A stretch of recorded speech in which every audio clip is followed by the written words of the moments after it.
Nada Ibrahim, est-ce que vous êtes en direct à partir de Port Saïd? Est-ce que vous m'entendez actuellement?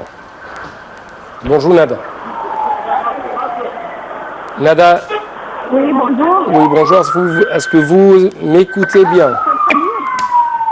Oui, votre observation jusqu'à maintenant de ce processus électoral qui se déroule actuellement pour Saïd?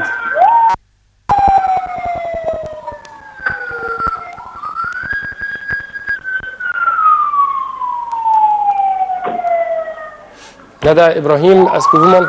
Je crois qu'il y a beaucoup de bruit autour de Nada. Nada?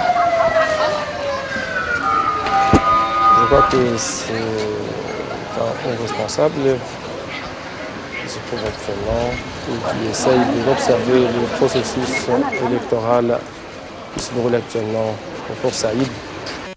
Est-ce que vous m'entendez? Oui, bonjour. Oui, bonjour.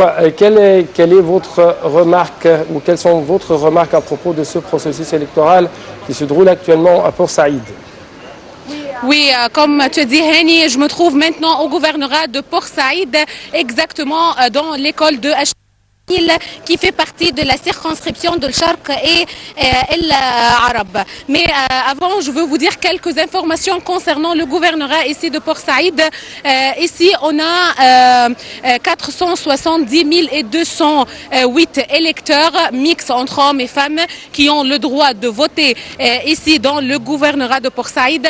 Aussi, le gouvernorat est divisé en 18 bureaux de vote ou centres électoraux, 213 comités et 426 urnes. En ce qui concerne le nombre des candidats au gouvernorat, ici on a 88 candidats individuels qui sont en compétition pour 4 sièges au nouveau Parlement, tandis que pour le scrutin de liste, le secteur de l'Est de Delta, qui comprend 7 gouvernorats, dont l'un est le gouvernorat de Port Saïd, on a une liste pour un seul siège au nouveau Parlement. En ce qui concerne les circonscriptions électorales, ici le gouvernorat est divisé en 3 circonscriptions. La première circonscription est celle de El Dawahi et El Ganoub, qui a pour nombre de candidats 17 candidats individuels qui se rivalisent pour un seul siège au Parlement.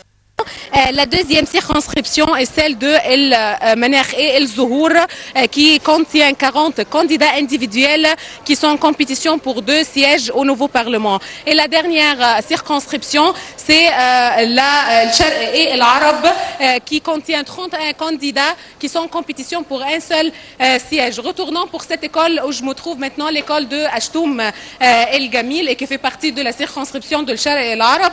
Nous comptons ici 3 comités électoraux qui comptent 2 urnes. Chaque comité contient 2 urnes pour un total d'électeurs et 7119 électeurs qui sont principalement des femmes. Aussi, chaque comité ici contient un juge et des employés afin de surveiller le processus électoral et être sûr que tout se déroule correctement. Ici, le bureau de vote ont ouvert à 9 h du matin. Les gens étaient présents dès 8 h du matin à la porte de l'école et jusqu'à présent je vois que la participation est assez importante. Il y a les femmes participent avec masse, comme je vous ai dit, c'est une école féminine, mais jusqu'à présent tout se déroule correctement. Ouais. En ce qui concerne la tranche d'âge, est-ce que c'est seulement les vieux ou les vieilles ou les personnes âgées qui se trouvent actuellement dans ce temps aux urnes? Oui, ici, les tranches d'âge sont principalement les personnes âgées.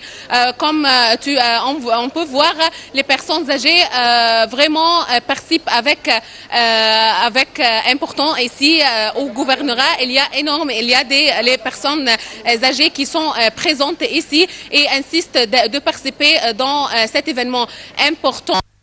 Il y a les jeunes femmes qui sont venues avec leurs enfants pour voter. Et il y a, comme vous voyez, l'organisation est parfaite. Il y a les forces armées et les forces d'ordre qui sont là pour organiser et pour sécuriser le processus électoral. Il y a une queue pour les jeunes femmes et il y a une autre pour les personnes âgées afin qu'il n'y aurait pas de masse entre les électeurs. Ouais. C'est tout. Oui. Actuellement, on trouve qu'il y a des observateurs étrangers ou même des observateurs envoyés de la part de la Ligue arabe ou même de l'Union africaine, quelque chose comme ça. Est-ce que vous avez rencontré des observateurs internationaux? Oui, c'est vrai. Il y avait des observateurs de la Ligue arabe qui sont présents ici dans l'école de Achtoum El Gamil au gouvernorat de Port Saïd. Et quand je discutais avec eux, ils ont dit que tout se déroule correctement. Vraiment, l'organisation est parfaite aussi. Ils ont dit que dans toutes les écoles du gouvernorat de Port Saïd, ils ont remarqué que tout se déroule correctement concernant le processus électoral. Tous les électeurs mettent leurs doigts dans l'encre phosphorique, signent dans la liste des noms avant de partir. Chaque comité contient le juge et les employés qui surveillent le processus électoral. Aussi, ils ont dit que la sécurité est tellement parfaite. Il y a des unités, il y a énormément d'unités de forces armées, de forces d'ordre qui sont partout, soit à la porte des écoles ou autour des postes de police, afin de sécuriser le processus électoral au gouvernorat de Port Saïd. Nada Ibrahim, notre envoyé spécial à partir du gouvernorat de Port Saïd. Merci beaucoup pour cette information ou ces informations. Chers téléspectateurs, nous suivons toujours les dernières informations et les dernières évolutions en direct.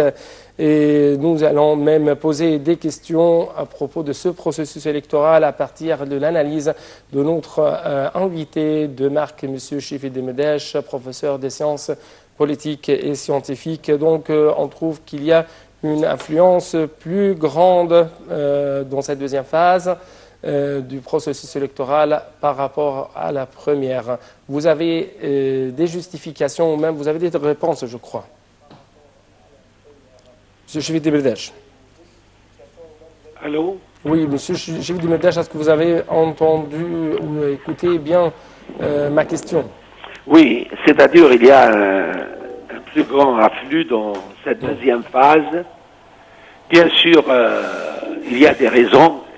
C'est l'importance, peut-être, les gouvernorats de cette deuxième phase. Ils sont des gouvernorats, disons, plus sophistiqués en ce sens de formation politique, de culture politique, de l'importance de la vie politique pour ces sociétés, c'est-à-dire quand on parle de Port Saïd, du Caire, tout